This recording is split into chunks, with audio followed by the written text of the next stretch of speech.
Today I want to talk about protecting our environment. Our planet provides us with clean air, water, and food, but our daily habits are slowly harming it. Small change from each of us can make a big difference.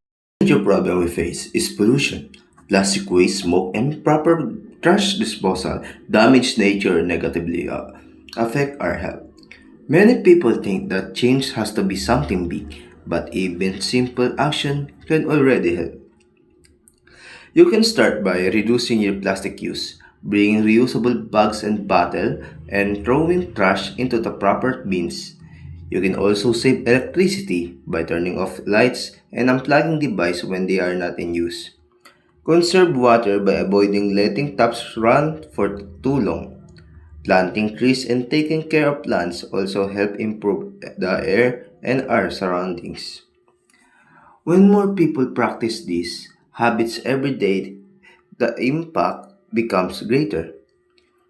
Protect the environment is not the only government's responsibility, it's something we all share. Let's protect our planet because we don't have another one. What we do today will shape the world we live in tomorrow. Start small, stay consistent, and inspire others to care too.